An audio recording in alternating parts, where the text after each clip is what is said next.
यहाँ तक आइए। इसका मतलब एवरेज एक्सेलेरेशन, अगेन अगर हम लोग इसको ज्योमेट्रिकली देखें तो एक्चुअली है क्या, किसका वर्सेस किसका का स्लोप है, और ए भी तो स्लोप है, बट ए कौन सा स्लोप है, एवरेज स्लोप। ए क्या है, एक्स को कितना बार डिफ्रेंशिएट करेंगे तो एक्स मिल जाएगा, इसका मतलब एक्स का double derivative gives what, x. Correct है ना। यहाँ पे लिखिए,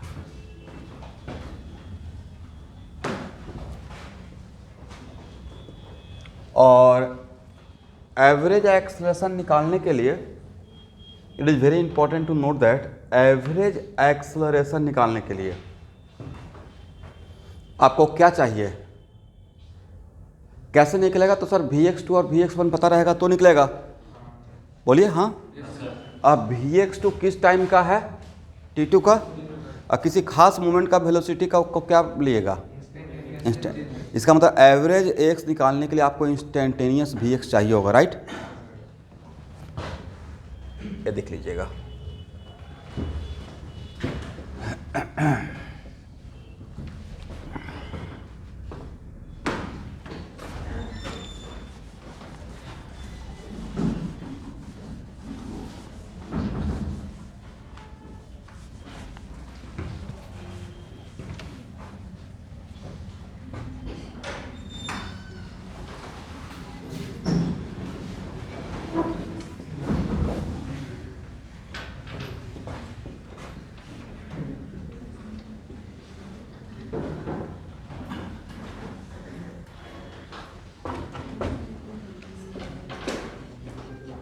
बात मत कीजिए।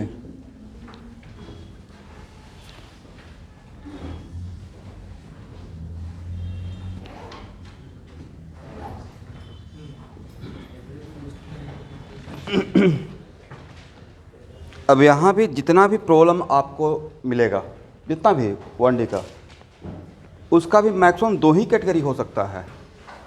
एक्स दिया रहेगा और वहाँ से Vx एक्स पूछा जाएगा, राइट, चाहे एवरेज या इंस्टेंटेनियस, या एक्स दिया रहेगा Vx और एक्स पूछा जाएगा, और Vx और एक्स में उसी में डिस्प्लेसमेंट पूछा जा सकता है, उसी में डिस्प्लेसमेंट का ग्राफ पूछा जा सकता है, उसी में डिस्टेंस पूछा जा सकता है, राइट। तो अगर x का फंक्शन दिया हुआ है और Vx तक आना है, करेक्ट, चाहे एवरेज या इंस्टेंटेनियस,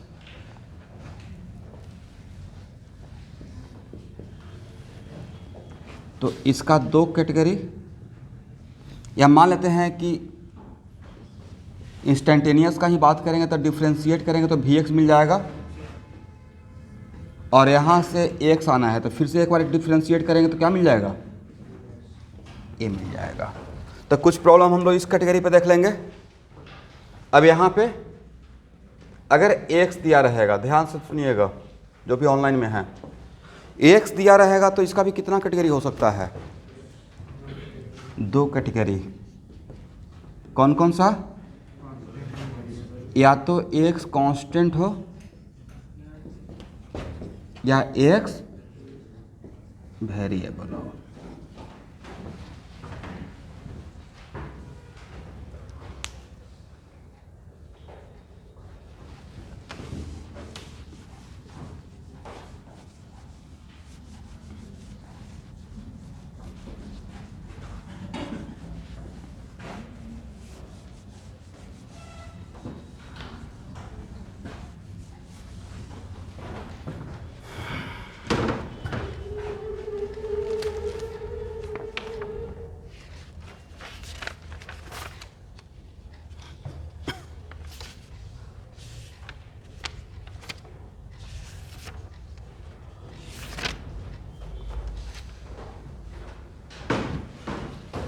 इस पे हम लोग बहुत काम कर चुके हैं, लेकिन फिर भी एक एग्जांपल ले लेते हैं फॉर बेटर प्रैक्टिस।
सॉल्व कीजिए।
चलिए स्टूडेंट,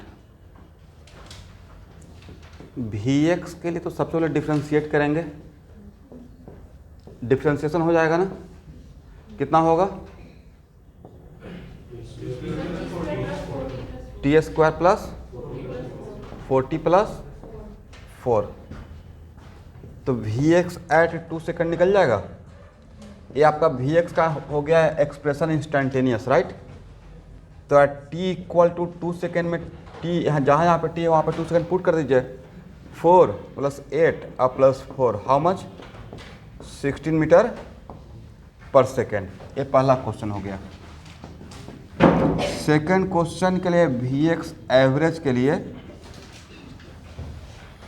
तो आपको नहीं लगता कि एवरेज वी एक्स निकालने के लिए जब तक एक्स का एक्सप्रेशन नहीं दिया रहता नहीं निकलता, क्योंकि एवरेज वी एक्स का फार्मूला ही है x2 माइनस x1 और divide by t2 minus t1। और x2 किस टाइम का? t2 का। और x1 किस टाइम का? बस डायरेक्ट मुझे आंसर बताइए कितना आया। आंसर बताइए वहाँ पुट करके।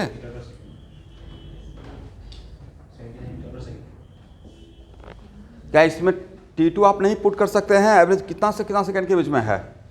1, इसमें 3 पुट कीजिए, कितना हो जाएगा? ए वैल्यू हो जाएगा 9, अरे वैल्यू कितना रहेगा? 18, अरे वैल्यू कितना रहेगा? 12। तो 18 + 12 + 9 कितना? 39। 39 और माइनस 1/3 2 4 6 + 1/3 हाउ मच?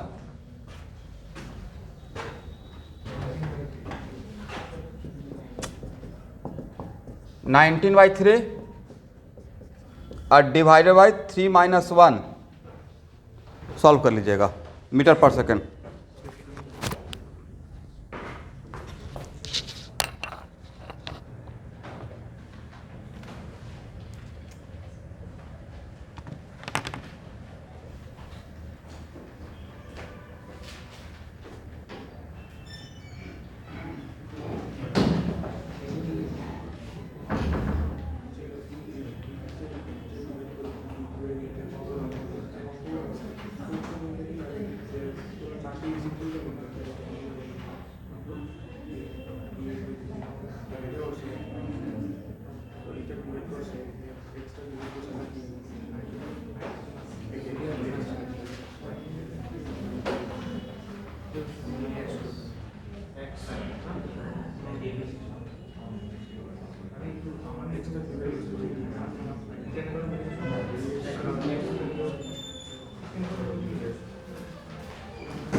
चलिए थर्ड क्वेश्चन क्या था एवरीवन?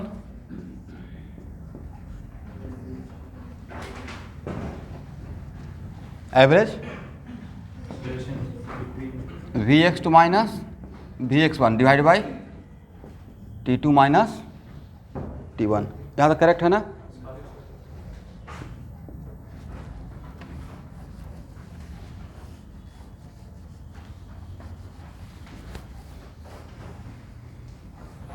चलिए तो यहाँ पे ए वैल्यू निकालने के लिए आपको वेलोसिटी का एक्सप्रेशन चाहिए होगा, और वेलोसिटी का एक्सप्रेशन यहाँ पे है।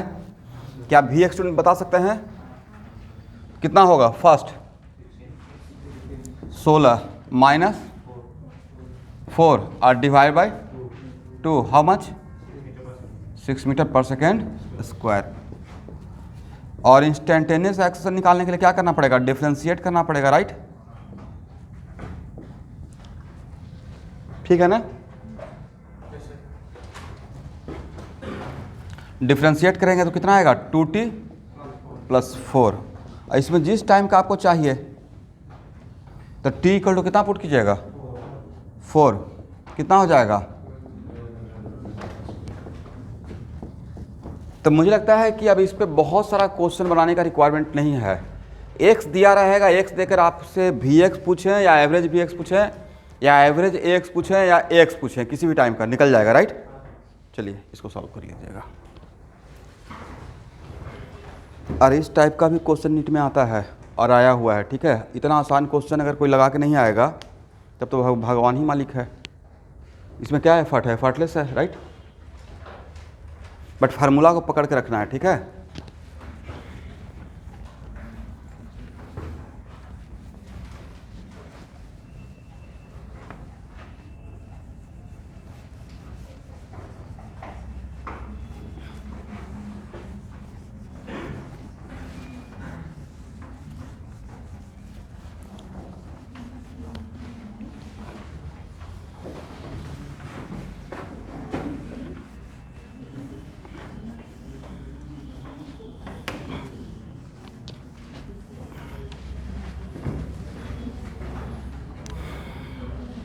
बात मत कीजिए, बाकी सारा काम कर सकते हैं।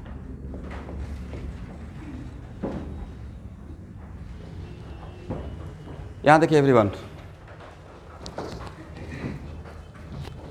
अगर x दिया हुआ है और Vx निकालना और Ax निकालना है तो उस टाइम पे आपको कोई कंडीशन चाहिए कि पार्टिकल कहाँ पे है? नहीं चाहिए, करेक्ट? बट उल्टा जाने के लिए अगर x दिया रहेगा और उसके बाद कुछ भी निकालने, तो x देकर आपसे क्या पूछा जा सकता है? मतलब यही पूछा सकता है वेलोसिटी का, वेलोसिटी व्हेन एंड वेयर, इस टाइप का क्वेश्चन रहेगा।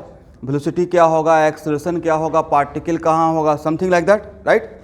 या पार्टिकल का डिस्प्लेसमेंट क्या होगा, या पार्टिकल डिस्टेंस कितना कवर करेगा, ये सब चीज़ें पूछा जाएगा। तो x अगर दिया रहेगा, चाहे वो वेरिएबल हो या कांस्टेंट हो, बातों को ध्यान सुनिएगा, कुछ ना कुछ कंडीशन दिया रहेगा किसी टाइम का। वो टाइम 0 हो भी सकता, और तो जैसे ही इस कैटेगरी का प्रॉब्लम रहेगा तो पहला तो दिमाग में रखिए कि t equal to 0, generally 99% case में t इक्वल टू 0 मेरा 0 सेकेंड ही रहता है। But is it compulsory? ये कंपलसरी नहीं है। इस डायलेमा में मतलब ये कि हाँ इनिशियल टाइम दिया रहेगा, इनिशियल कंडीशन दिया रहेगा। मान लेते हैं t इक्वल टू T0 पे आपको Vx का वैल्यू Ux दिया रहेगा, तो ये वैल्यू क्या रहेगा? एक न्यूमेरिकल वैल्यू या एक कांस्टेंट, किसी खास टाइम का वेलोसिटी तो कांस्टेंट ही रहेगा ना, टाइम के साथ वैरी करेगा। बट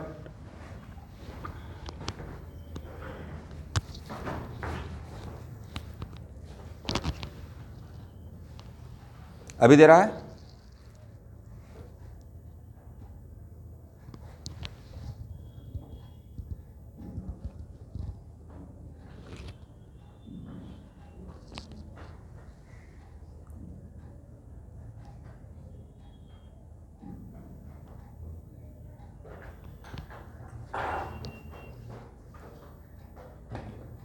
मैं, चलिए आप तो ऑफलाइन आते थे, ऑनलाइन क्यों हो गए? अच्छा ठीक है, कोई बात नहीं है।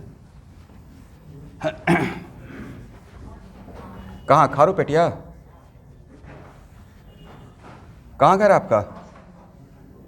Okay okay.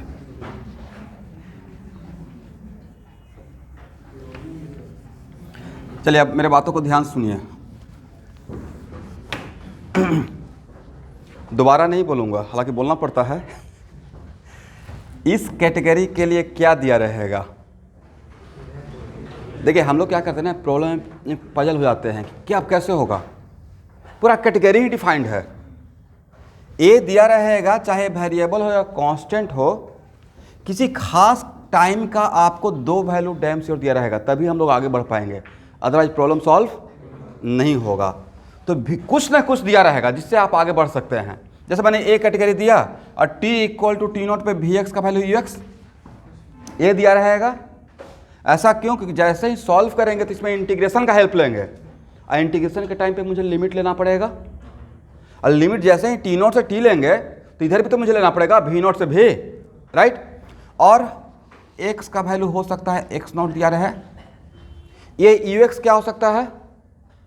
ये you x sometime 0 metre per second भी हो सकता है, स्टार्टिंग फ्रॉम रेस्ट बोलकर, या 1 मीटर पर सेकेंड भी तो हो सकता है। एक क्वेश्चन के कंडीशन पर डिपेंड करेगा। x नॉट क्या हो सकता है? कहीं पे ऐसा लिखा रहेगा particle starting from rest from origin, तो सेंटेंस के अंदर ही कंडीशन था कि पार्टिकल का इनिशियल वेलोसिटी क्या है 0, और कहाँ पे था पार्टिकल x इक्वल टू 0 पे, राइट। या समटाइम्स लिखा रहेगा कि particle in t at t equal to T nought, particle moving with a speed 4 metre per second towards negative x axis from x equal to 4 metre. इसका मतलब है कि u x कितना था? Very good, -4 metre per second. Speed बोला और direction दे दिया। डायरेक्शन किधर था? Along negative x axis. तो उतना अलर्ट रहना पड़ेगा आपको। यू एक्स अलजेब्राइक क्वांटिटी है, तो put the value with algebra, right. कि यू एक्स यहाँ पे क्या रहेगा? पार्टिकल अगर नेगेटिव एक्स एक्सिस की तरफ मूव करेगा तो उसका मैग्नीट्यूड तो 4 है, पर उसका कंपोनेंट जब ब्रेक करेंगे तो क्या रहेगा? +4 या -4? -4 metre per second, correct. U x मैंने बोला था मैग्नीट्यूड सिर्फ, साथ में डायरेक्शन बाद में दिया। तो जब आप यू लिखेंगे तो मैग्नीट्यूड लिख दिए, डायरेक्शन क्या दिएगा? -i, तब इसका एक्स कंपोनेंट क्या लिखेंगे? समझ में आ गया? बहुत छोटा छोटा पॉइंट पे मिस्टेक हो जाता है। तो ये दिया रहेगा स्टूडेंट, करेक्ट है ना। तो पहले तो इस बात को समझे कि सर एक्स दिया रहेगा तो प्रॉब्लम सॉल्व करने के लिए एटलीस्ट कई डायरेक्टली इनडायरेक्टली ये चीज़ें आपको दिया रहेगा। अब यहाँ पे आते हैं कि इसका 2 कैटेगरी। एक्स गिवन का फर्स्ट कैटेगरी क्या रहेगा? एक्स कांस्टेंट, जिसका आप डे 1 से वेट कर रहे थे। एक्स क्या? कांस्टेंट। तो एक्स के लिए क्या लिख सकते हैं? D V X by D T. तो डी वी एक्स के लिए क्या लिखिएगा स्टूडेंट? X D T. यहाँ एक प्लीज़ किसी का भी अगर ऑडियो ऑन है तो म्यूट कर लीजिए, जब कुछ पूछना रहेगा तो ऑन कर लीजिएगा। अब यहाँ पे टी नॉट से टी क्या, तो यहाँ पे क्या लिखिएगा? यू एक्स से वी एक्स, यू एक्स है, और एक कांस्टेंट है तो क्या इसको इंटीग्रेशन से बाहर ला सकते हैं?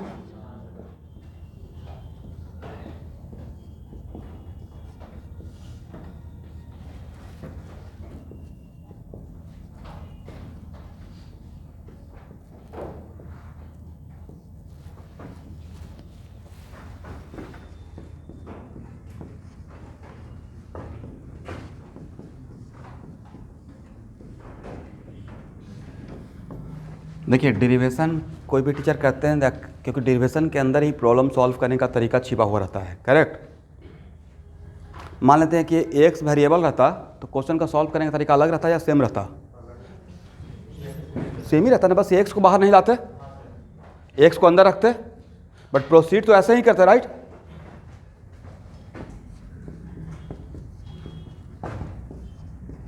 T minus T nought delta T लिखते हैं। तो we x equal to you x plus A x into delta T. All of you are very much familiar with this formula, right? आप लोग जानते हैं ना ये फार्मूला, बट आप लोग इस फॉर्मेट में जानते हैं v x equal to you x plus A x into t. इसका मतलब उसमें टी नॉट उस टाइम पे जीरो है, राइट? तो which one is more generalize, v x equal to you x plus A x into t या v x equal to you x plus A x into delta t? Delta. This one is more and more generalize. अब चलिए, if t nought is zero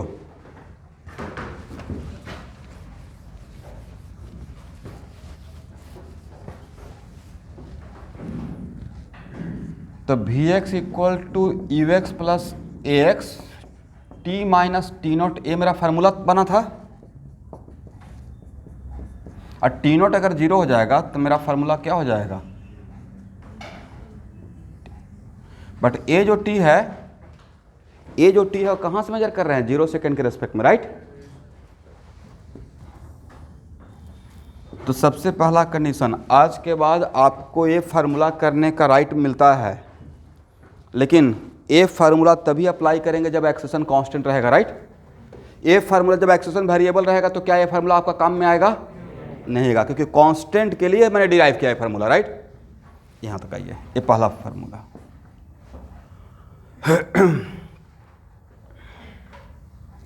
यहां तक हो गया ना? तो आप एक से कहां पहुंच गए? V X. इसको हटाएं.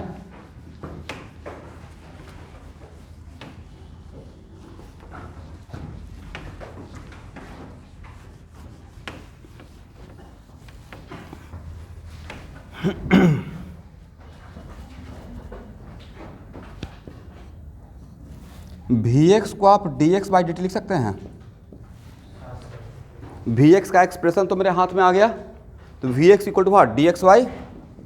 तो यू एक्स आप plus A x into T, then D X equal to क्या हो जाएगा?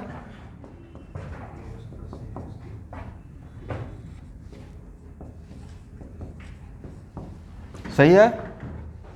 दोनों तरफ क्या करेंगे? इंटीग्रेशन करेंगे.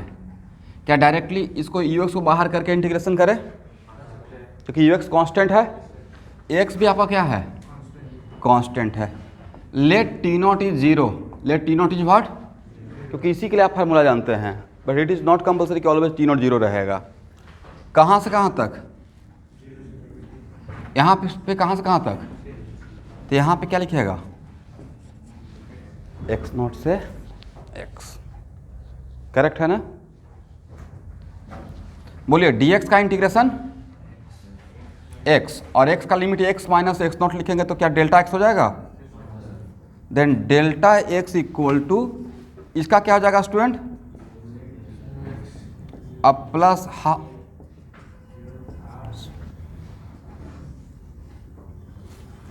इस फार्मूला के साथ भी आप लोग फैमिलियर हैं इस तरीके से, S equal to U T plus half A T square. But आज के बाद ये फार्मूला तभी अप्लाई होगा जब एक्स कांस्टेंट रहेगा, वेरिएबल रहेगा, तो ये फार्मूला आपको काम नहीं करेगा. बोलिए, ये क्या देता है? Not x, change in x, displacement in one dimension, right? X देता है या चेंज इन एक्स देता है? चेंज इन एक्स देता है. करेक्ट. और बोलिए, एक कैसा एक्सप्रेशन? मैथमेटिकली सोचे तो क्वाड्रेटिक. और इसका मतलब यहां से आपने क्या ऑब्जर्व, देखिए कितना बढ़िया है, दो इक्वेशन आपके सामने है. अगर एक्स कांस्टेंट रहेगा, क्या रहेगा? वन डायमेंशनल मोशन में एक्स कांस्टेंट रहेगा तो वी एक्स वर्सेस टाइम का equation always a straight line दिखाएगा. लीनियर इक्वेशन है. पहला ये सब ग्राफ के अंदर पढ़ूंगा, ठीक है? एक ही साथ में ग्राफ स्टार्ट करूंगा, graph of one dimensional motion, एकदम कैटेगराइज करके सिस्टमेटिक वे में. सब कुछ अगर खिचड़ी कर देंगे तो आप लोग का भी जस्ट बिगिनिंग है और खिचड़ी हो जाएगा. इसलिए पहले वन बाय वन ऑब्जर्व सिर्फ बोल देते हैं, बाद में ग्राफ के अंदर मैं सब कुछ लिखवाते हुए चला जाऊंगा, राइट? इसका मतलब बट ये तो ऑब्जर्व किया. देखिए फार्मूला सब लोग देखता है, लेकिन फार्मूला को ही डिकोड करना है. इसके अंदर बहुत कुछ छुपा हुआ रहता है. पहला बात तो ये छुपा हुआ कि एक्स कांस्टेंट है. दूसरा बात यहाँ से क्या ऑब्जर्व किए ज्योमेट्रिकली कि अगर एक्सेशन कांस्टेंट रहेगा तो वी एक्स वर्सेस टाइम का इक्वेशन लीनियर आया, मतलब इसका ग्राफ ऑलवेज कैसा बनेगा, स्ट्रेट लाइन। तीसरा बात क्या सीखे कि अगर एक्स कांस्टेंट रहेगा तो ये फार्मूला मुझे एक्स नहीं देता है, डिस्प्लेसमेंट इन एक्स डायरेक्शन देता है। क्या देता है, डिस्प्लेसमेंट इन 1D देता है, मतलब चेंज इन एक्स, करेक्ट। और ये अब यहाँ पे किसका वर्सेस किसका ये एक्सप्रेशन है, right hand side, left hand side में क्या है, डेल्टा एक्स। तो जनरली क्वेश्चन बैंक में समटाइम्स एक्स वर्सेस टी का भी ग्राफ पूछा गया है, राइट।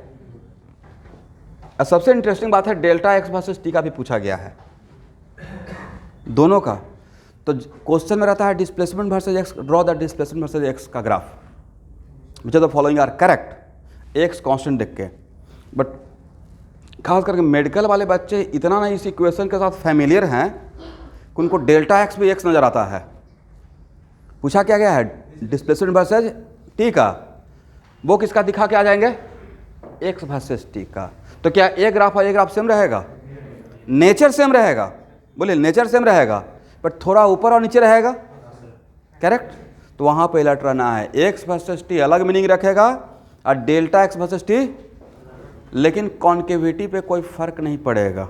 बोलिए क्यों, डेल्टा एक्स वर्सेस टी में क्या रहेगा, अगर एक्स पॉजिटिव तो कॉन्केविटी अपवर्ड। ये तो भाई दोबारा मैथमेटिकल टूल पढ़ाएं, आप बोल रहे हैं हाँ, मैथमेटिकल टूल पढ़ा चुके ना क्वाड्रेटिक का, जहाँ पे बताया था कि टी स्क्वायर का कोफिशिएंट अगर पॉजिटिव रहेगा तो ऑल क्वाड्रेटिक। और मैं तो देख भी रहा था कि सर पैराबोला में पढ़ा रहे हैं ऐसे और ऐसे, राइट। तब तो आप लोग खास कर मैथमेटिक्स वाले पैराबोला का मास्टर हो गए होंगे। चलिए स्टार्ट तो हुआ, तो लेकिन पहले से नहीं जान रहे कि ऑल क्वाड्रेटिक रिप्रेजेंट पैराबोला, और टी स्क्वायर का कोफिशिएंट अगर पॉजिटिव तो कॉन्केविटी अपवर्ड, राइट। तो टी स्क्वायर का कोफिशिएंट अगर पॉजिटिव रहेगा तो कॉन्केविटी अपवर्ड रहेगा, और निगेटिव रहेगा तो कॉन्केविटी। और इसका 3 ही स्टेप तो था, how to draw the graph of parabola, 3 step only था। पहला स्टेप था चेक द कॉन्केविटी, दूसरा स्टेप था कि find the critical point by differentiating, भूलिएगा नहीं, और थर्ड स्टेप था कि where it cut vertical axis. 3 ही पॉइंट बोले हैं भाई, फोर्थ तो बोले ही नहीं थे, राइट। सब दुनिया का सबसे आसान काम था क्वाड्रेटिक का ग्राफ ड्रॉ करना, और क्रिटिकल पॉइंट निकाल कर हम लोग वर्टेक्स का कोऑर्डिनेट निकालते थे, राइट। तो इतना बाई हार्ट चीज़ों को सीखिए कि भूल नहीं पाए, एटलीस्ट अगला 7 मंथ तक, तब तक एग्जाम हो जाएगा।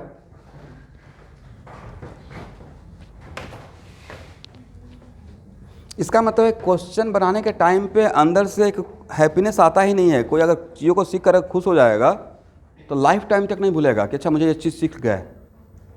तो कहीं ना कहीं इनडायरेक्टली आप बाई वर्क चीज़ों को ले रहे हैं। बाई हार्ट अगर सीख लेंगे, ओके मुझे ब्रह्मास्त्र मिल गया, कौन इलेक्ट्रॉन डोनर है एक्सेप्टर है, रेजोनेंस चेक करने का कभी भूलेंगे? जो आपका लाइफ इतना आसान बना रहा है CH2 डबल बॉन्ड CH, वो तो सोते भी रहेगा तब सपना में आ जाएगा। चेक करने के लिए क्या लगाना है, CH2 डबल बॉन्ड CH, कितना लाइफ आसान हो गया आपका, राइट। चलिए तो 2 चीज़ तो ऑब्जर्व किए, लेकिन अगर सर इसी में अगर एक्स वर्सेस, ये तो डेल्टा एक्स वर्सेस टी का क्वाड्रेटिक बता दिए, और कॉन्केविटी एक्स वर्सेस टी का ग्राफ का कॉन्केविटी और डेल्टा एक्स वर्सेस टी का कॉन्केविटी डिफरेंट रहेगा, सेम रहेगा। ओनली डिफरेंस रहेगा कि इसका x0 इधर आ जाएगा, बट इसके कोफिशिएंट पे कोई फर्क पड़ेगा नहीं पड़ेगा। तो दोनों का ग्राफ का शेप और नेचर सेम रहेगा, ओनली डिफरेंस रहेगा कि थोड़ा ग्राफ ऊपर रहेगा या थोड़ा नीचे रहेगा, राइट। बट उसका ग्राफ के नेचर पर डिफरेंट, मतलब कॉन्केविटी को कोई फर्क नहीं पड़ने वाला है। अब एक मिनट, यहाँ से ही आपको सिखाऊंगा कि डिस्प्लेसमेंट वर्सेस टाइम या एक्स वर्सेस टाइम का ग्राफ देखकर डिस्टेंस वर्सेस टाइम का कैसे निकालते हैं शॉर्टकट, या वी एक्स वर्सेस टी का ग्राफ देखकर स्पीड वर्सेस टाइम का ग्राफ कैसे निकालते हैं, करेक्ट है ना। तो मुझे प्रॉपर ग्राफ पे काम करना पड़ेगा, क्योंकि आपका जो पैटर्न है क्वेश्चन पूछने का, आप लोग भी तो क्वेश्चन बैंक फॉलो ही करते होंगे, तो ग्राफ पे भी रेस्ट एंड मोशन में बहुत क्वेश्चन आता है। मेरा टारगेट एकदम क्रिस्टल क्लियर है कि वर्क पावर एनर्जी तक जो आपका जेई मेन वाले, इसके लिए माइंड मत कीजिएगा, क्योंकि आप लोग तो क्वेश्चन लगा लेंगे अगर थोड़ा मेहनत कीजिएगा तो, बट इनको मैकेनिक से बहुत डर लगता है, और इनका जो क्वेश्चन आता है बहुत आसान आता है, मतलब वहाँ से चीज़ें स्टार्ट होता है, जहाँ पे आपको ख़त्म होता है वहाँ से जेईई मेन स्टार्ट होता है। जहाँ पे नीट का फिजिक्स ख़त्म होता है वहाँ से जेईई मेन एक्चुअल में स्टार्ट होता है। और वो आप वर्क पावर एनर्जी तक का जो मैकेनिक्स है उसका क्वेश्चन आप लगा कर आ सकते हैं। तो हाँ ठीक है, सेंटर ऑफ मास कोलिजन थोड़ा सा टफेस्ट जोन में जाता है, बट फिर भी अगर उसको पढ़ाऊँगा तो आपका कोलिजन का क्वेश्चन कोफिशिएंट ऑफ रेस्टिट्यूशन पे तो ऑल द टाइम आता है, या वन डायमेंशनल कोलिजन पे आता है, राइट। टफ रहेगा तो छोड़ देंगे। रोटेशन में बहुत उनको बहुत होगा तो मोमेंट ऑफ इनर्शिया, रोटेशन का आपका लेवल मैं बताता हूँ, बहुत हुआ तो मोमेंट ऑफ इनर्शिया, नहीं तो T equal to I alpha, और नहीं तो बहुत हुआ तो थोड़ा बहुत हल्का सा टफनेस, एसएचएम टाइम पीरियड निकालने के लिए। तो कभी कभी टफ आता है तो छोड़ देंगे ना भाई, कभी कभी टफ आता है तो 45 आपके पास ऑप्शन है, तो टफ के लिए वहाँ पे ईगो थोड़े शो करेंगे कि नहीं क्यों नहीं बनेगा। आपके पास 45 क्वेश्चन का ऑप्शन है, मॉडर्न बना लेंगे, हीट बना लेंगे, वेव बना लेंगे।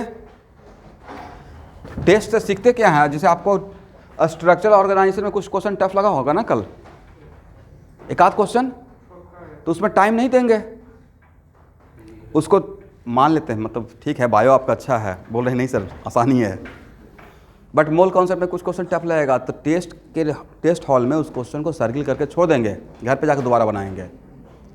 टेस्ट हॉल में मैनेजमेंट सीखना होता है, राइट, कि कितना उस टाइम में जो मुझसे बनता है उसको पहले बना के बैठेंगे, ना कि क्वेश्चन में उलझ के रह जाएंगे। समटाइम्स ऐसा भी होता है, यहाँ देखिए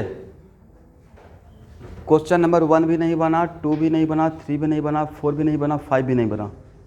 कभी कभी ऐसा होता है ना कि एक लाइन से नहीं बन रहा है, तो उस टाइम पे हाई फ्रस्ट्रेशन आता है एग्जाम हॉल में।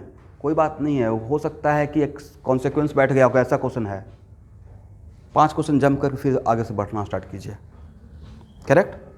क्योंकि ऐसा तो हो ही नहीं सकता कि 180 में से 180 ऐसा रहेगा, बिल्कुल भी ऐसा नहीं हो सकता है। तो चलिए ये 2 इक्वेशन तो हम लोग देख लिए, दोनों इक्वेशन अप्लाई करने का देखिए ये बहुत पावरफुल इक्वेशन है। एक इक्वेशन पे मैं आऊँगा 1 by 1, ठीक है। इस इक्वेशन का पावर ये है कि इसमें क्या है, x minus X nought equal to what, U x T plus what, correct. X nought क्या है, इनिशियल एक्स, और x क्या है, फाइनल x। इसका मतलब डिस्प्लेसमेंट, और displacement is it depend on path. इसका मतलब सम टाइम्स ऐसा भी हो सकता है कि पार्टिकल मेरा x नोट से स्टार्ट किया और ऐसे घूमकर फाइनली यहाँ पे आ गया। कहाँ पे आया, तो यहाँ A से B तक गया, अब B से C तक गया। अब मुझे चाहिए टोटल टाइम, क्या चाहिए। तो जनरली स्टूडेंट क्या करते हैं कि अगर उनको पता है कि A से B तक गया, B से C तक आया, तो A से B का टाइम निकालते हैं और B से C का। करने का रिक्वायरमेंट ही नहीं है। This is the power of this formula. यहाँ पे मुझे सिर्फ क्या चाहिए, फाइनल एक्स, और इसमें फाइनल एक्स और इनिशियल एक्स पुट कर दीजिएगा, तो यहाँ से यहाँ तक का पूरा टाइम एक साथ बता देगा। क्या बताएगा, इसका मतलब ये पूरा डिस्प्लेसमेंट का बताएगा, और उस डिस्प्लेसमेंट में पूरा कवर हो जाएगा, करेक्ट। क्या कवर हो जाएगा, ए से बी और बी से सी दोनों का। दिस इज द यस, एक खास करके यहाँ पे ज़्यादा होता है कि पार्टिकल को अगर ऐसे, खास करके मोशन अंडर ग्रेविटी में बहुत सारे बच्चों को मैं देखता हूँ, ये ग्राउंड है और यहाँ से पार्टिकल को प्रोजेक्ट किए ऊपर की तरफ, तो यहाँ से यहाँ तक आने का टाइम ए से सी तक का, तो बच्चे क्या करते हैं, ए से बी तक का निकालेंगे पहले, और फिर बी से डी तक का निकालेंगे, और उनको पता रहेगा कि ए से बी और बी से डी सेम रहेगा, और फिर डी से सी एक करने का रिक्वायरमेंट है नहीं है। और ये तो पता है ना कि यहाँ पे भी अगर मोशन अंडर ग्रेविटी है तो एक्सेशन कांस्टेंट रहेगा, तो यहाँ पे फार्मूला लग जाएगा, delta Y equal to U Y T plus वाट।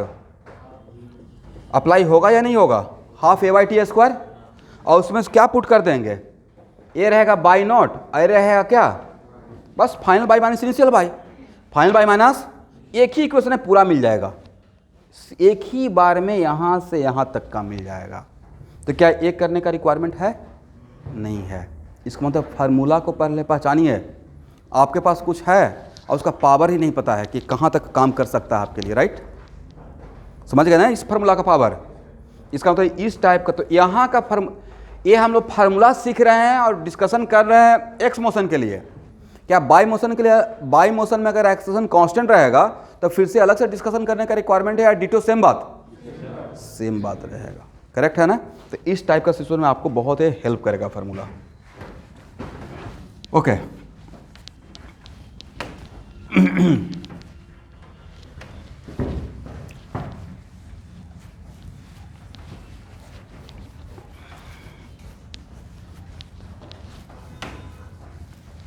इसको हटाएं।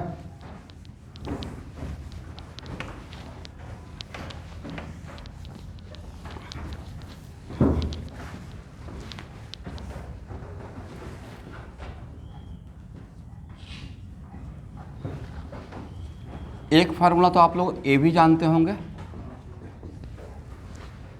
ए कैसे आएगा?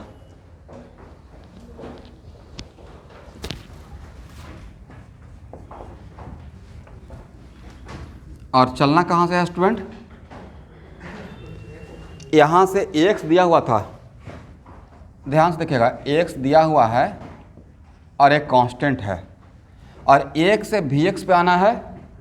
ध्यान से देखिए, एक से कहाँ आना है? But v x as a function of x है, right? As a function of क्या है? एक्स है। क्या as a function of t है? नहीं है। तो इसका बनाने का तरीका था कि सर स्टार्ट तो यहाँ से ही करना है, X equal to D V X by D T. तो डी वी एक्स के लिए एक्स डी टी लिखेंगे, बट यहाँ आने के बाद जैसे ही लिमिट इंटीग्रेट करेंगे तो फिर से टाइम आ जाएगा। इसका मतलब है कि यहाँ से अगर यहाँ आना है तो ये स्टेप सही नहीं है, क्योंकि आपको निकालना है v x as a function of x, we x as a function of. तो we x as a function of x निकालना है तो किसी न किसी तरीके से टी को हटाना है, आपको वी एक्स और एक्स के टर्म में आना है। तो आपने पहले एज यूजुअल तरीका लिया कि X equal to D V X by D T, बाद में पता चला कि यहाँ से आगे बढ़ेंगे तो यहाँ तक नहीं पहुँचेंगे, करेक्ट? तो उस टाइम पे ऐसा भी तो कर सकते हैं, D V X by D T equal to D V X by D X. तो डी एक्स तो था नहीं, मैंने जानबूझ के इंट्रोड्यूस किया, कोई फर्क पड़ा? बात तो एक ही रह गया ना। और इसके बदले क्या लिखेंगे एवरीवन? बोलिए V X, we X D V X by what? D X. Then V X D V x equal to what? X D X. अब इंटीग्रेट कीजिए, इंटीग्रेशन करेंगे तो यहाँ देखिए, इंटीग्रेशन करेंगे तो एक्स तो बाहर आ जाएगा, एक्स क्या आएगा? बाहर आएगा। तो एक्स नॉट से एक्स और यहाँ पे क्या? यू एक्स से वी एक्स। फर्स्ट कीजिए तो इसका इंटीग्रेशन कितना होगा?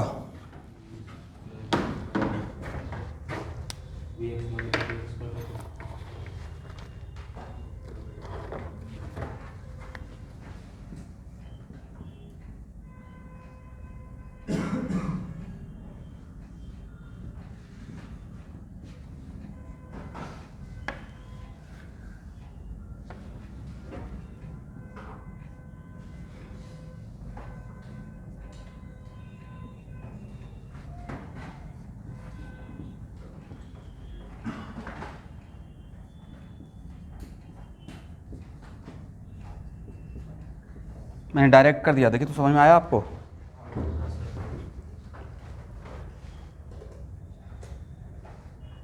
मैंने 2 स्टेप आगे लिख दिया।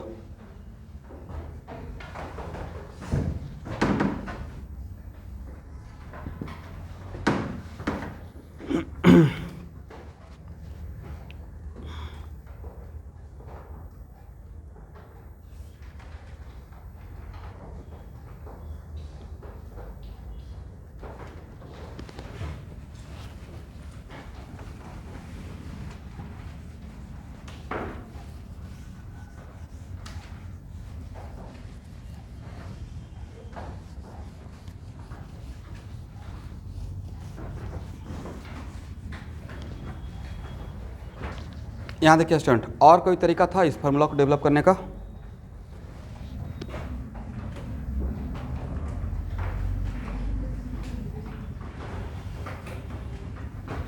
एक इक्वेशन तो ये है,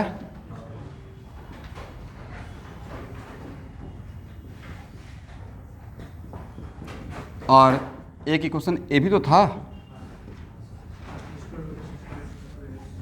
यहाँ से t इक्वल टू क्या लिख सकते हैं?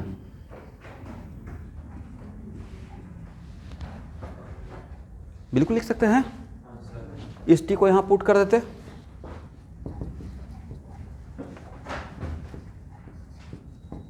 आप लोग एफर्ट लगाइए भाई, इसको सॉल्व कीजिए, मैंने हिंट दे दिया ना।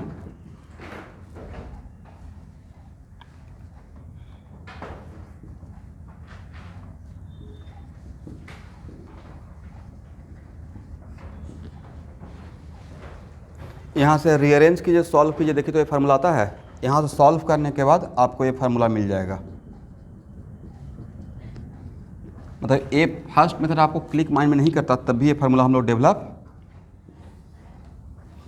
कर लेते हैं।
देखिए ये 3 फंडामेंटल इक्वेशन ऑफ काइनेमेटिक्स हो गया। यहाँ देखिएगा, ये फार्मूला ओरिजिनल कॉन्सेप्ट था या एक से Vx पे आना ओरिजिनल कॉन्सेप्ट था?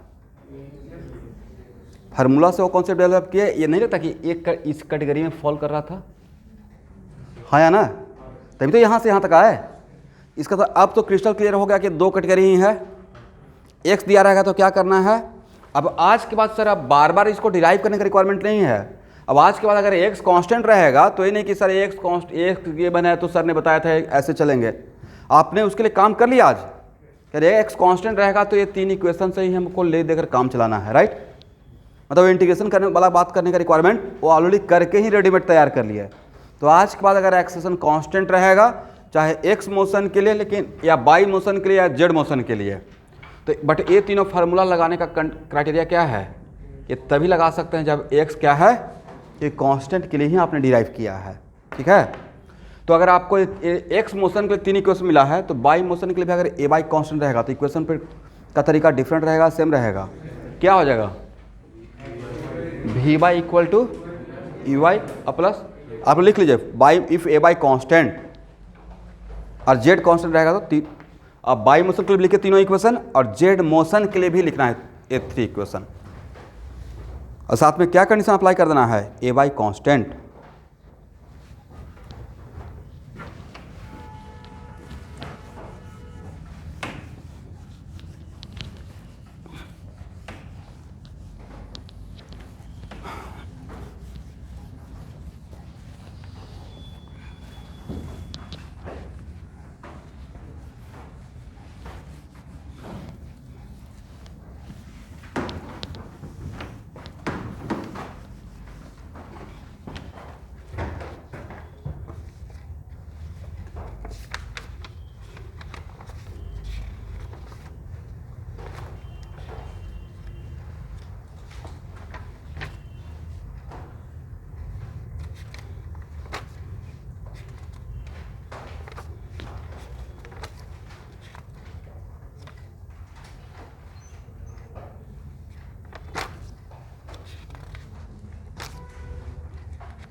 अब हेडिंग बना लीजिए, some problem when x is, some problem based on x motion when x is constant.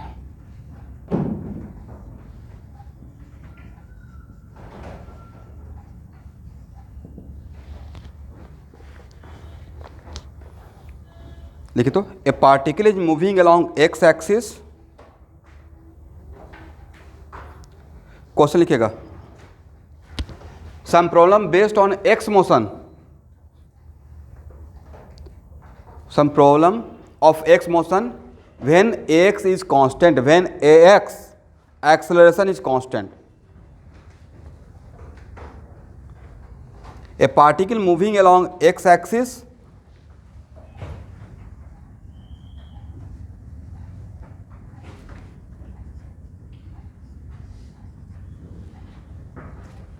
x equal to 2 metre per second square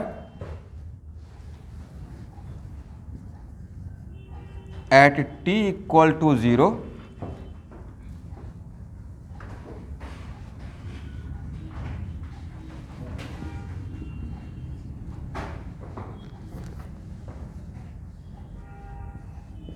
x equal to -4 metre per second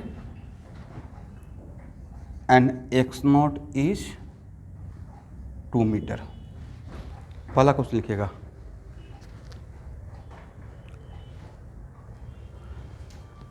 find velocity as a function of time.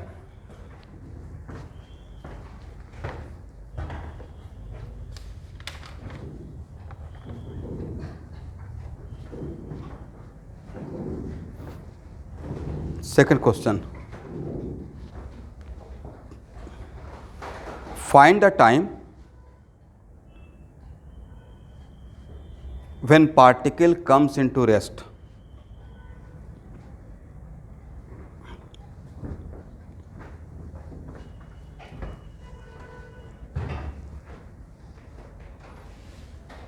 Next question, draw graph of v x versus t. इतना सारा question एक साथ नहीं आएगा, तो एक problem मैं class में सिखा रहा हूँ। Draw graph of v x versus, draw graph of v x versus t. इसी में draw graph of a speed versus time. Next लिखिएगा, find expression of x versus time.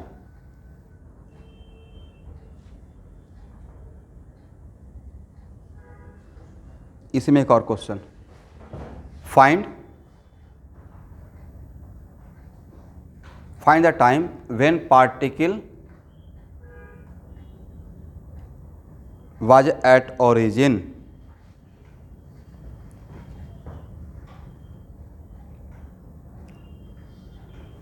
ठीक है ना। Last question, draw the graph of x versus t. ये second last है। Draw the graph of x versus T. Last question, draw the graph of delta x versus T.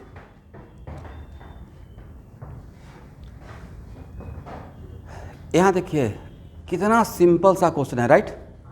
इसमें कितना possibility था, जिसमें अभी बहुत सारा पॉसिबिलिटी बाकी है इसमें, बट करेक्ट टाइम नहीं है। इसमें तो अभी इतना पॉसिबिलिटी बाकी था। Also find out the distance, लेकिन डिस्टेंस का कॉन्सेप्ट तो अभी आपको सिखाया नहीं है। Also find out the distance between certain time interval, या also draw the graph of distance versus time. लेकिन डिस्टेंस निकालने के लिए मैं डिस्टेंस कैसे निकालते हैं, क्योंकि इसमें 90% स्टूडेंट को लगता होगा कि डिस्टेंस का मतलब डेल्टा एक्स का मॉडुलस, यही लगता होगा, जो कि रॉन्ग कॉन्सेप्ट है। तो डिस्प्लेसमेंट का मैग्नीट्यूड है।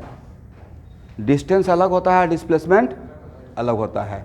एक टाइम पे जब सेम हो जाता है, जो आप डिफिनेशन जानते हैं, शॉर्टेस्ट डिस्टेंस, जब डायरेक्टली इनिशियल पॉइंट और फाइनल पॉइंट को ज्वाइन करने में लाइन पे जाएगा, उस टाइम पे डिस्टेंस और डिस्प्लेसमेंट का क्या रहता है, का मैग्नीट्यूड सेम होता है। अदरवाइज उस चीज़ को छोड़कर बाकी टाइम पे डिस्टेंस अलग और डिस्प्लेसमेंट का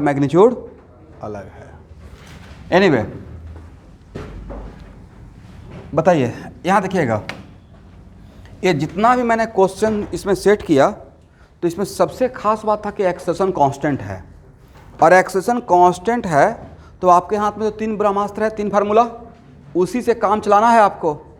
पहला क्वेश्चन में क्या निकालना था, बोलिए तो,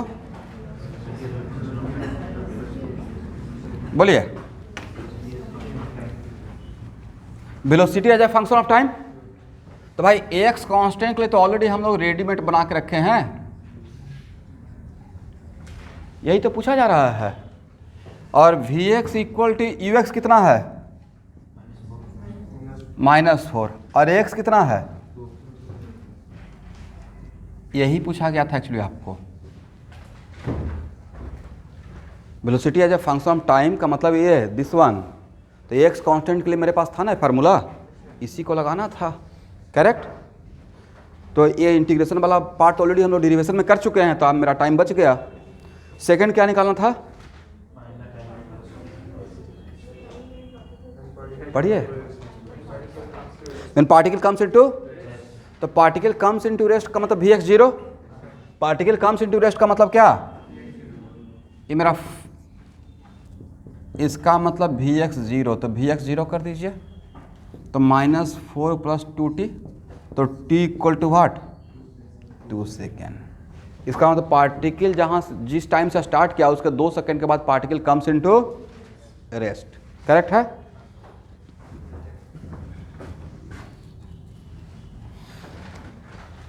लास्ट का एक और लास्ट क्वेश्चन ऐड कर लीजिए। Find the position when particle comes into rest.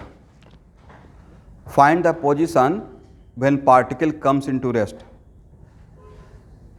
इतना सारा क्वेश्चन एक ही क्वेश्चन में नहीं आएगा, इसका कोई एक आएगा, ठीक है। मैं प्रैक्टिस के पॉइंट ऑफ व्यू से मतलब कैसे कैसे क्वेश्चन बन सकता है वो मैं देख रहा हूँ। चलिए थर्ड क्वेश्चन क्या था, draw the graph of v x versus t. यहाँ देखिए, तो वी एक्स वर्सेस, बात मत कीजिएगा स्टूडेंट, एक ऐसा इक्वेशन, ये तो पहले ही जान चुके हैं कि अगर एक्सेशन कांस्टेंट रहेगा तो वी एक्स वर्सेस टी का ऑलवेज लीनियर आएगा। क्या आएगा, स्ट्रेट लाइन।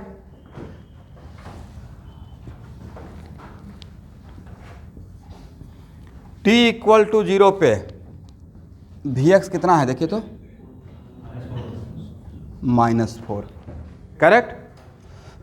और आपका स्लोप निगेटिव है या पॉजिटिव है, तो t इक्वल 0 पे तो वी एक्स ये है, करेक्ट। यहाँ से लाइन इधर लेके जाएं या इधर लेके जाएं, ऊपर क्यों, इस लाइन को इधर बढ़ाना है,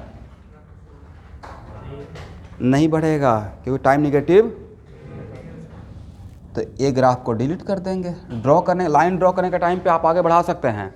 फाइनली इस लाइन यहाँ से यहाँ तक क्या करेंगे, डिलीट कर लेंगे। क्या बोलकर डिलीट करेंगे, टाइम निगेटिव नहीं होता है, करेक्ट। और एक तो देखिए ग्राफ ड्रॉ करते हैं कितना बढ़िया हो गया, इस बात के लिए डैम श्योर हो गए कि पार्टिकल रेस्ट में आएगा ही आएगा। पार्टिकल रेस्ट में आया भी है। एक मिनट ध्यान से यहाँ सब लोग देखिए, मान लेते हैं कि मैंने किसी क्वेश्चन में आपसे पूछा find the time when particle comes into rest, तो आप उसको सॉल्व करने के लिए वी एक्स को 0 करेंगे, और वी एक्स को सॉल्व 0 किए और टाइम निगेटिव आ गया। क्या आ गया, इसका मतलब ये हुआ कि particle never comes into rest. इसका भूतकाल में थोड़े जाएंगे, पास्ट टेंस में, राइट। इसका मतलब आज बहुत सारा ऐसा क्वेश्चन में हो सकता है कि आपको कंफ्यूज करने के लिए ऐसा क्वेश्चन ही सेट किया गया जैसे मुझे पता है कि पार्टिकल कभी रेस्ट में नहीं आएगा, फिर भी मैंने आपको दे दिया कि find the time when particle comes into. तो टाइम निगेटिव आने का मतलब है कि पार्टिकल वो काम नहीं होगा, मतलब पार्टिकल नेवर कम्स इनटू। लिख लीजिए, भूल जाइएगा आप लोग, ये बहुत इंपॉर्टेंट है। कहीं पे एक बॉक्स बना के, रेक्टेंगुलर बॉक्स बना के लिखिए तो after solving the equation if time value of time is negative, इसका मतलब वो इवेंट नहीं होगा।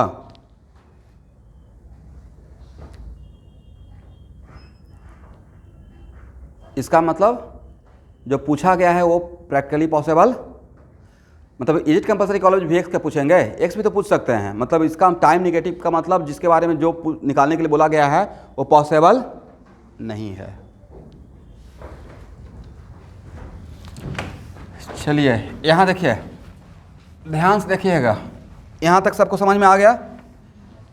इसके बाद क्या पूछा गया है स्टूडेंट, स्पीड वर्सेस टाइम का ग्राफ, मतलब modulus of x versus T,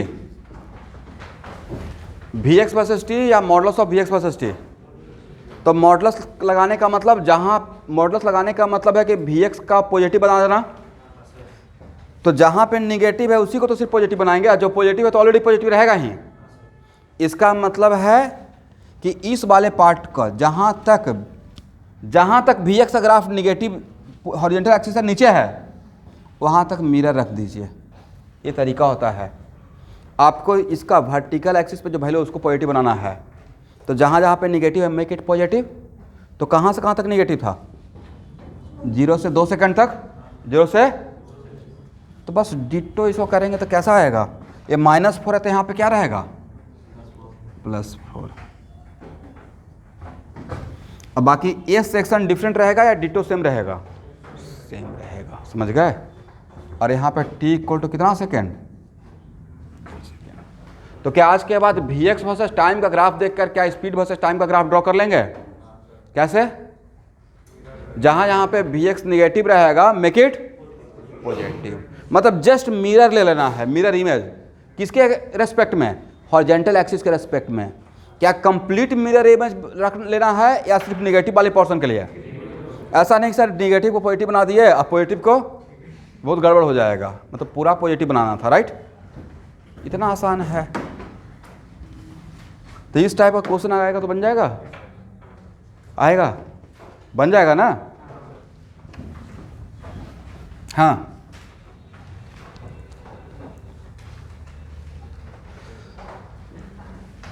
सबसे पहले बताइए कि मॉडुलस का मतलब क्या होता है। इसका मतलब है कि वी एक्स का यहाँ देखना है, क्लास में वैसे मत कीजिए, एकदम व्हाइट बोर्ड तो देखते रहिए। बताए थे ना marks obtain in exam. Modulus का मतलब होता है कि वो क्वांटिटी का हर टाइम के लिए पॉजिटिव बना देना। इसका मतलब जहाँ जहाँ पे निगेटिव है उसको क्या बनाना है, पॉजिटिव। तो कहाँ कहाँ पे निगेटिव है, वी एक्स का वैल्यू 0 से 2 सेकेंड तक पॉजिटिव है या नेगेटिव है, निगेटिव है। यहाँ पे -4 रहा होगा, -4 के जस्ट ऊपर -3.5 रहा होगा, फिर -3 रहा होगा, फिर -2 रहा होगा, -1 रहा होगा। तो -4 को +4 बनाइएगा, एग्री। फिर -3 पॉइंट को क्या बनाइएगा, इसका मतलब है कि इस पोर्शन का इमेज लेना है, मिरर इमेज, करेक्ट, सिमेट्रिकली। किसके रेस्पेक्ट में, हॉरिजॉन्टल एक्सिस के रेस्पेक्ट में, ठीक है। तो इसका मिरर इमेज लेंगे तो ऐसा ही तो दिखेगा। अब मिरर इमेज लेने का सेंस क्या है, तो उसको निगेटिव से क्या बनाना है, पॉजिटिव बनाना है। समझ में आ गया। तो आज के बाद यहाँ 1 मिनट, आज इसको जनरलाइज कर लेते हैं। मान लेते हैं कि आज ग्राफ ऐसे है, कोई रैंडम ग्राफ है y वर्सेस x का, करेक्ट। और मैंने आपसे पूछा modulus of y versus x का ग्राफ बताइए, क्या कीजिएगा। तो मॉड एक उसका अपोजिट नहीं भाई, बाय सारे बाई का वैल्यू को पॉजिटिव बनाना है, तो जो पॉजिटिव है उसको दोबारा पॉजिटिव बनाएंगे। तो कहाँ, यहाँ से यहाँ तक तो पॉजिटिव है, तो यहाँ से यहाँ तक कुछ आपको छेड़छाड़ करने का रिक्वायरमेंट है, एज इट इज रखना है। किस पोर्शन को पॉजिटिव बनाना है, ए वाला पार्ट को। तो जहाँ तक जिस पोर्शन में वो निगेटिव है दिख रहा है उसी पोर्शन में सिर्फ मिरर रखना है। और कहाँ पे मिरर रखना है, हॉरिजॉन्टल एक्सिस पे।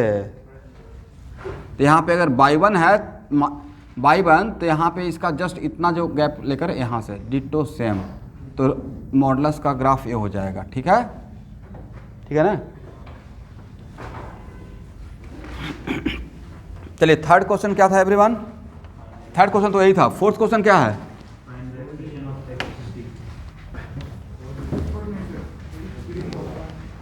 X versus T.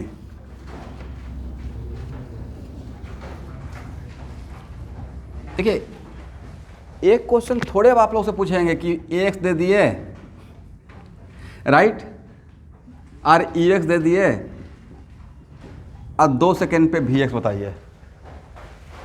इसका कोई मतलब है? V x equal to you x plus x into t, ये तो आप लोग ही सॉल्व कर लीजिएगा। मतलब अब यहाँ पे मैं जो बोर्ड पे क्वेश्चन लूँगा उसमें एक ही क्वेश्चन बहुत कुछ सिखाने की कोशिश करूँगा। ये तो 9th क्लास में करते थे, v equal to u plus a t, right. अब v equal to e minus a t, याद है कि नहीं आप लोग को?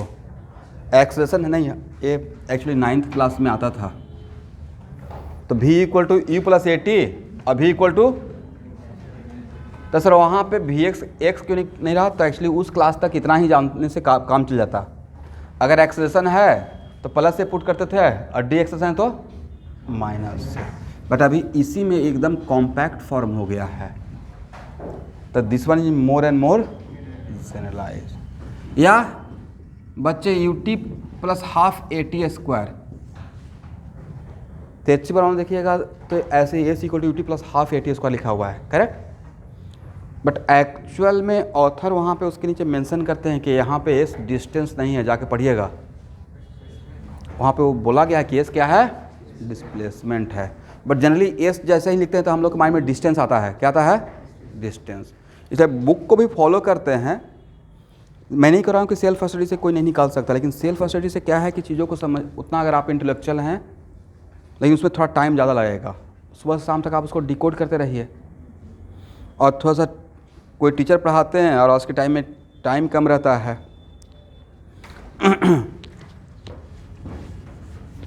हम लोग क्या करेंगे कि बहुत सारा चीज़ को एक साथ एक प्रॉब्लम में डील कर लेंगे। ओके एवरीवन, तो फोर्थ क्वेश्चन था डेल्टा एक्स इक्वल टू, ये फार्मूला अप्लाई होगा या नहीं होगा? क्योंकि एक्सप्रेशन कांस्टेंट तो अप्लाई कर सकते हैं। X minus X not, you x कितना था?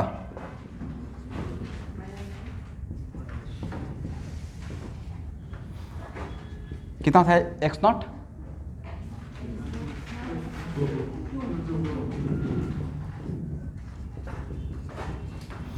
तो ये हो गया टी स्क्वायर माइनस 40 प्लस 2। This is the x as a function of time, right. Yes, इसका मतलब है कि इस एक्सप्रेशन से आप किसी भी टाइम पे लोकेशन बता सकते हैं, पोजीशन। ये क्या आ गया? X as a function of time आ गया ना। आपके में जो टी को 0 पुट कर दीजिए, 2 मिल गया, राइट। उसके बाद क्या पूछा गया है?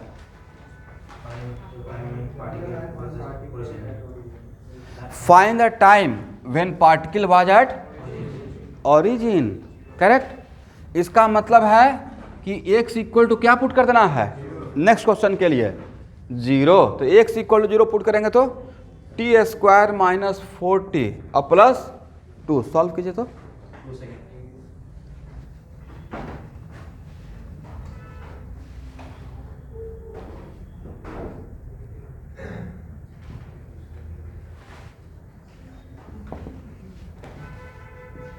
एक फार्मूला है ना, यहाँ देखिए क्वाड्रेटिक के लिए एक फार्मूला है, दिस वन। तो यहाँ पे b का काम कौन कर रहा है एवरीवन? -4। तो क्या प्लस हो जाएगा? प्लस माइनस d का क्या होता है formula? B square minus 4ac root over. तो बी स्क्वायर माइनस 4ac कीजिए, कितना आता है? क्या समस्या है? 16 माइनस 4 इंटू 1 इंटू 2 ना, तो रूट ओवर 8 मतलब 2 रूट 2। तो 2 रूट, इसका वैल्यू कितना हो गया?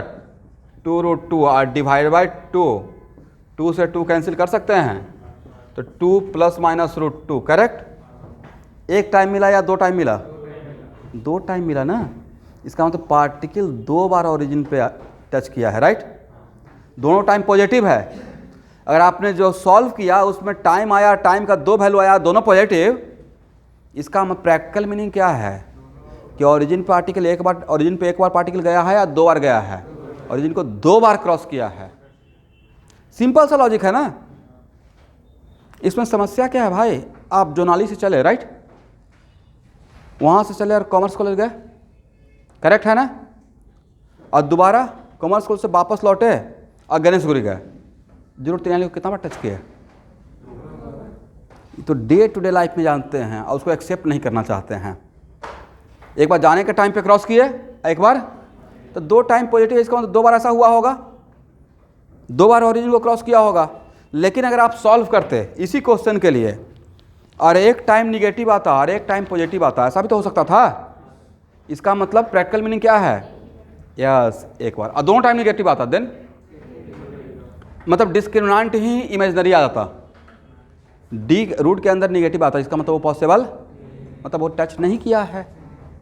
तो ऐसा आप प्रॉब्लम को बनाते बनाते सीखिएगा। फार्मूला तो 3 ही है, पर उस 3 के अंदर बहुत सारा पॉसिबिलिटी है, राइट। तो T1 कितना, 2 माइनस रूट 2, ए पॉजिटिव वैल्यू है, 2 माइनस 1.414, राइट। और T2 कितना, चलिए नेक्स्ट क्वेश्चन क्या है।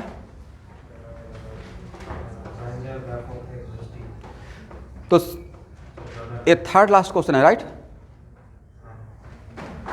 हाँ,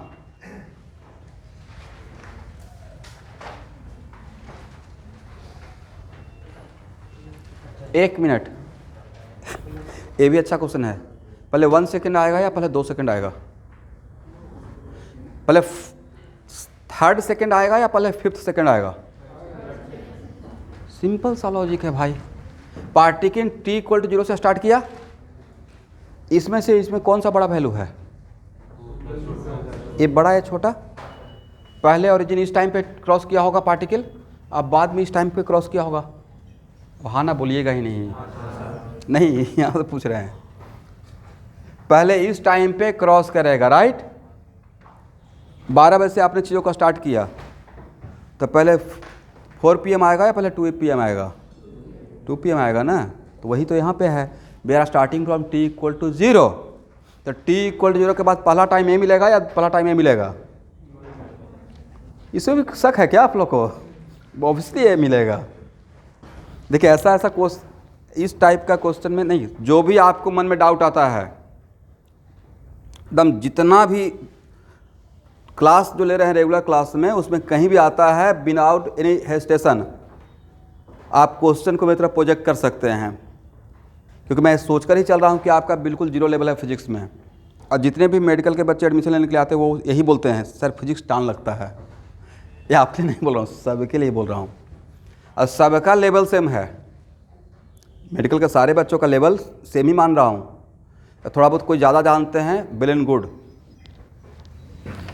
इसलिए इसमें शर्माने वाली बात नहीं है। बट फिजिक्स टफ नहीं है भाई, इंटरेस्टिंग है। टफ है क्या, बोरिंग भी नहीं है। सबसे इंटरेस्टिंग बात यह है कि बोरिंग भी नहीं है, बट वही होता है कि दिमाग लगाना पड़ता है, राइट, टाइम खोजता है। चलिए एक क्वेश्चन तो जेईई मेन का बन गया है, करेक्ट। अब मैं लास्ट क्वेश्चन पहले सॉल्व करना पसंद करूंगा, उसके बाद थर्ड लास्ट और सेकंड लास्ट में आऊंगा। लास्ट क्वेश्चन क्या था, find a position when particle comes into, particle rest में कितना बार आया है। जब रेस्ट के लिए बात किए हैं तो एक ही टाइम मिला होगा, 2 टाइम मिला था। पार्टिकल ओरिजिन को कितना बार क्रॉस किया है, पार्टिकल रेस्ट में कितना बार आया है। Vx जब 0 किया तो टाइम का 2 वैल्यू मिला था या 1 वैल्यू मिला था, पार्टिकल एक ही बार रेस्ट में आया है, दोबारा रेस्ट में। वो तो ग्राफ से भी दिख रहा था student, right. Vx versus t का ग्राफ यही था ना, एक ही बार Vx वाले 0 हुआ है, बाकी जगह कहीं पे 0 होने का चांस है नहीं है, करेक्ट है ना। चलिए तो x = एक्सप्रेशन तो निकाल चुके थे, क्या था एक्सप्रेशन, t² - 42 किस टाइम का पोजीशन पूछ रहे हैं जब पार्टिकल रेस्ट में आया है? पार्टिकल किस टाइम पे रेस्ट में आया था? वेरी गुड, इसमें 2 पुट कर दीजिए, सही है ना? मतलब जब पार्टिकल रेस्ट में आया था उस टाइम पे वो कहाँ पे था? x इक्वल टू -2 मीटर पे, करेक्ट? x इक्वल टू,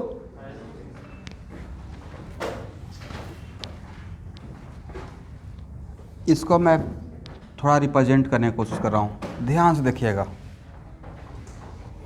यहाँ पे x इक्वल टू 0 है, करेक्ट? अब पार्टिकल कहाँ से स्टार्ट किया था? t इक्वल टू 0 मेरा यहाँ था, और यहाँ पे पार्टिकल का x नॉट क्या था जहाँ से स्टार्ट किया था? 2 मीटर, करेक्ट? अब पार्टिकल जहाँ पे रेस्ट में आया है और t इक्वल टू 2 सेकेंड है, t इक्वल टू, और वहाँ पे पार्टिकल का लोकेशन क्या था? इसका मतलब यहाँ से यहाँ तक, इस 0 से 2 सेकेंड तक पार्टिकल का डायरेक्शन मूवमेंट का किधर था? Along negative x axis. बिना निगेटिव एक्स एक्सिस मूव किए हुए क्या इधर यहाँ पे पहुँच पाएगा? अरे मैं नहीं बोल रहा हूँ भाई, ये तो ग्राफ भी बोल रहा है ना। यहाँ देखिए Vx वर्सेस t का ग्राफ यही था, Vx वर्सेस t का ग्राफ ये है। देखिए 0 से 2 सेकेंड तक Vx पॉजिटिव है या नेगेटिव है? अब Vx नेगेटिव का मतलब पार्टिकल किधर मूव कर रहा है? Along negative x axis, correct? या समटाइम्स ऐसा ऑब्जेक्टिव आने का चांस कम है, बट ऐसा तो पूछ सकते हैं ना कि find the time interval between particle moving along negative x axis. मान लेते हैं कि टाइम इंटरवल पूछ रहे हैं कि किस टाइम इंटरवल तक पार्टिकल नेगेटिव एक्स एक्सिस की तरफ मूव करेगा, कैसे सॉल्व कीजिएगा? तो अगर नेगेटिव एक्स एक्सिस की तरफ मूव करेगा तो ये रहेगा Vx लेस देन 0, हाँ या ना? अगर नेगेटिव एक्स एक्सिस की तरफ मूव करेगा तो Vx लेस देन, अब Vx का एक्सप्रेशन क्या था?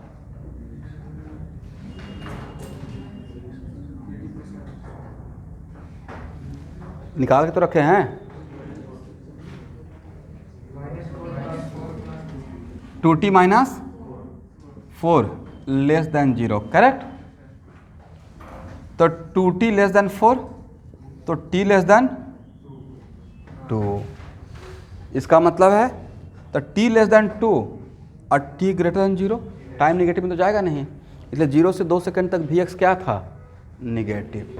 तो नहीं था कि जो इनइक्वलिटी बोलता है वही ग्राफ भी बोल रहा है, जो इनइक्वलिटी बोल रहा है वही क्या है बोल रहा है? ग्राफ बोल रहा है। इतना आपको नीट में इस क्वेश्चन का ऑपरेशन करने का रिक्वायरमेंट नहीं है, उसमें से कोई एक पूछा जाएगा, बट मैं यहाँ से चीज़ों को धीरे धीरे करके 1 बाय 1, देखिए मैं इस चीज़ों को ऐसे रिप्रेजेंट करने की कोशिश कर रहा था। पार्टिकल यहाँ से चला और यहाँ से पहले ऐसे आते हुए शायद क्रॉस किया होगा, हाँ या ना? तो पहले एक बार इस तरफ आने के टाइम पे इसको ये बोलते हैं, इसको बी बोलते हैं, ये ओरिजिन है। तो पहले बी तक जाते हुए एक बार ओरिजिन को क्रॉस किया, अब बी के बाद क्या इधर जाएगा? नहीं जाएगा। क्यों नहीं जाएगा? क्योंकि बी पे पार्टिकल रुका है और उसके बाद उसका Vx क्या है? पॉजिटिव है। तो अब पार्टिकल किधर घूम गया? अलोंग पॉजिटिव एक्स एक्सिस, तब जाकर वापस ऐसे जा रहा है। तो ऐसे जा रहा है तो फिर से ओरिजिन को क्रॉस करेगा। तो दिस द करेक्ट रिप्रेजेंटेशन, ठीक है? मतलब दिमाग में आ रहा होगा ना कि क्यों 2 बार ओरिजिन को टच करेगा। इसका मतलब है कि पार्टिकल यहाँ से स्टार्ट करके x = -2 पे आया, यहाँ पे रुका, अब वापस यहाँ से मुड़ा। क्यों मुड़ा? क्योंकि Vx पॉजिटिव है। Vx क्या है? यहाँ पे रुका क्यों? क्योंकि यहाँ पे Vx 0 आया था। पहले कैसे घूम जा रहा था? Along negative x axis. ये कैसे पता चला? क्योंकि इस टाइम इंटरवल में पार्टिकल का Vx क्या है? नेगेटिव है। अब फिर भी नहीं समझ में आता है इनइक्वलिटी, ग्राफ से तो समझ में आ जाएगा, करेक्ट है ना?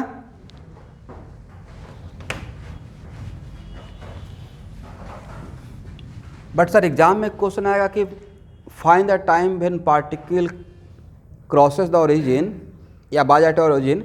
उसमें इतना कुछ करने का रिक्वायरमेंट नहीं है, जस्ट क्वेश्चन को सॉल्व कीजिए, दैट्स इट। ये तो हम लोग क्वेश्चन को हर एंगल से एनालाइज कर रहे हैं। It is kind of theory type का चल रहा है, राइट? कि एक क्वेश्चन लिए इसमें इतना सारा इस तरीके से चीज़ों को देख सकते हैं, बट आप एग्जाम में बस 1 मिनट के अंदर इसको सॉल्व कीजिए, आंसर आ गया, दैट्स इट। ओरिजिन पे कब था और अगर सॉल्व किया टाइम 2 टाइम पॉजिटिव आया, वही आपका आंसर है। अब उसमें इतना इफ एंड बट क्यों 2 बार क्रॉस किया, ये सब एग्जाम हॉल से बाहर निकल के कीजिएगा। एग्जाम हॉल के अंदर सिर्फ क्वेश्चन सॉल्व करना है, आगे बढ़ जाना है, करेक्ट है ना। चलिए सेकंड लास्ट क्वेश्चन क्या था, बोलिए भाई। एक्स वर्सेस टी था या डेल्टा एक्स वर्सेस टी था? Delta x versus T. चलिए तो एक्स था, तो एक्स का एक्सप्रेशन क्या है? T square minus 4t plus 2। यहाँ देखिए कैसा expression, and all quadratic represent what? Parabola. और उस पैराबोला कॉन्केविटी कौन डिसाइड करता है? यहाँ पे से पूछ रहा हूँ। टी स्क्वायर का कोफिशिएंट, टी स्क्वायर का कोफिशिएंट क्या है? +1। इसका मतलब एक बात तो पता चल गया कि कॉन्केविटी अपवर्ड रहेगा। पहला काम तो खत्म हो गया। दूसरा काम क्या है? Find the critical point, sorry find the coordinate of the vertex. Coordinate of the, उसके लिए क्या करते थे? कैसे काम चलेगा भाई? डिफरेंशिएट करते थे, करेक्ट। डिफरेंशिएट करने का पीछे वजह था कि यहाँ पे स्लोप 0 रहेगा। क्या रहेगा? तो डिफरेंशिएट कीजिएगा तो कितना आएगा? 2t minus 4। और डिफरेंशिएट करने के बाद क्या करते थे? 0, राइट। इसी को स्लोप हम लोग बोलते थे। तो 2t माइनस 4 इक्वल टू 0, तो t इक्वल टू कितना हो गया? तो हॉरिजेंटल एक्सिस का, मुझे वर्टेक्स का हॉरिजेंटल एक्सिस का कोऑर्डिनेट मिल गया। इस 2 को कहाँ पुट करते थे? इसमें अगर पुट करेंगे, राइट, तो t इक्वल टू 2 पे कितना था? सॉल्व कीजिएगा -2। तो आपको किसका कोऑर्डिनेट मिल गया? वर्टेक्स का। कौन कौन सा मिला? हॉरिजेंटल एक्सिस का पहले लिखते हैं, वर्टिकल एक्सिस का बाद में लिखते हैं। चलिए तो आपका वर्टेक्स किस क्वाड्रेंट में है? आपका वर्टेक्स फोर्थ क्वाड्रेंट, आपका वर्टेक्स फोर्थ क्वाड्रेंट में है। ये x हो गया और ये t हो गया, राइट। और आपका वर्टेक्स है -2 2, मतलब 2 एंड -2। इसे ऊपर जाना है या नीचे जाना है? कॉन्केविटी अपवर्ड है ना, बट इधर के लिए श्योर नहीं है क्योंकि थर्ड काम बाकी है। थर्ड काम क्या था? Where it cut vertical axis, where it cut. तो where it cut vertical axis के लिए इसमें t का वैल्यू क्या पुट करते थे? 0 0 पुट कीजिए तो क्या मिलेगा? x equal to 2। इसका मतलब है ये ग्राफ ऐसे लेके जाएंगे, यहाँ से पास करेंगे, इधर से पास करेंगे। वर्टिकल एक्सिस को ये ऊपर में कट करेगा ग्राफ, ओरिजिन पे कट करेगा या नीचे कट करेगा? कहाँ कट करेगा? ऊपर में। वो मैं नहीं बोल रहा हूँ, ये क्वेश्चन बोल रहा है, राइट। चलिए एक ग्राफ ड्रॉ कर दिया। अब बताइए what is your final graph? A वाला सेक्शन को हटा देना है क्योंकि टाइम नेगेटिव। तो आपका ग्राफ क्या हुआ? This is your graph. समझ गए? ठीक है ना। तब समझ में आया कि मैथमेटिक्स में जो ग्राफ क्वाड्रेटिक का पैराबोला का ड्रॉ करने के लिए सिखाया गया हो कितना काम में आ गया। ये भी तो एक क्वेश्चन बन सकता है नीट का। सिर्फ यही एक क्वेश्चन दे दिया था, वो कंडीशन दिया था, and which of the following graph are correct for x versus t, x versus t. तो दिस इज द ग्राफ।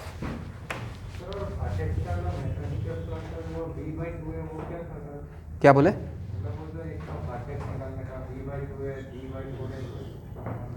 वो पैराबोला में रहने दीजिए, क्वाड्रेटिक के क्वेश्चन में लास्ट में करिएगा तो यही आएगा। लास्ट में कीजिएगा तो क्या आएगा? ये आएगा। उन सब बातों को यहाँ पे बोलना शुरू करेंगे तो पहले ही मेडिकल के बच्चे डरे हुए रहते हैं मैथमेटिक्स से। आप लोग बिल्कुल उस बात को छोड़ दीजिए। इतना तो समझ में आ गया, यहाँ से ड्रॉ हो जाएगा। ठीक है।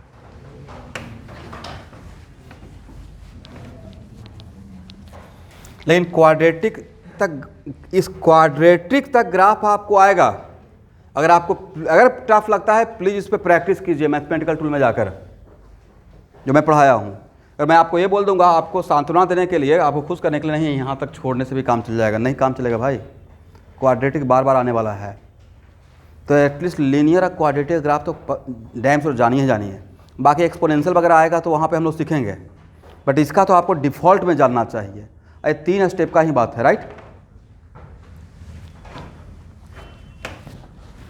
चलिए नेक्स्ट क्या था स्टूडेंट, तो delta x equal to you x T plus half x t square, correct. U x कितना था,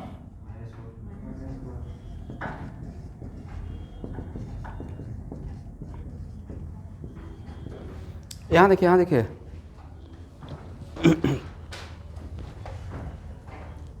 आपका वर्टिकल एक्सिस पे क्या रहेगा, एक्स नहीं है, डेल्टा एक्स रहेगा।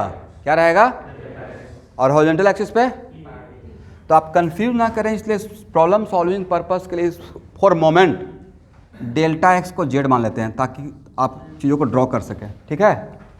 डेल्टा एक्स को क्या मान लेते हैं, रफ में करने के लिए।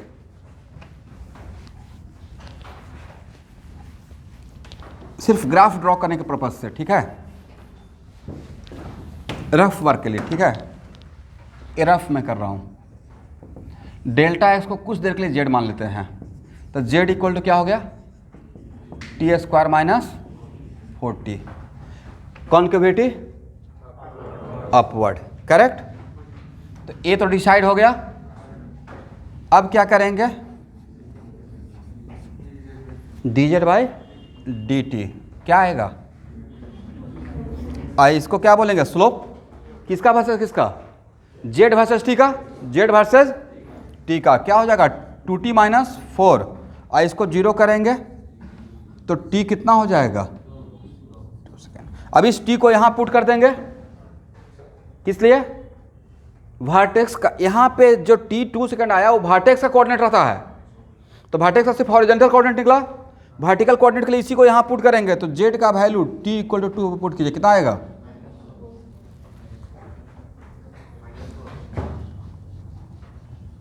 कितना आ जाएगा एवरीवन, -4।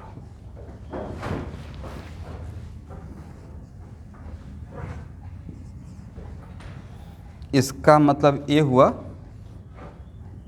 कि a है 2 और -4, यहाँ पे -4 और यहाँ पे 2।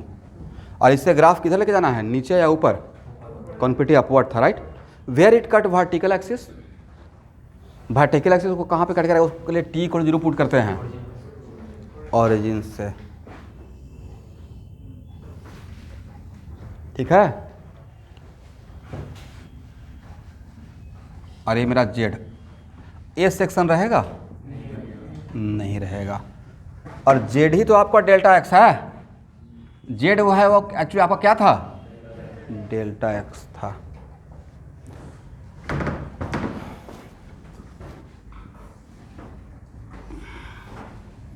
तो this is the final graph, delta x versus T.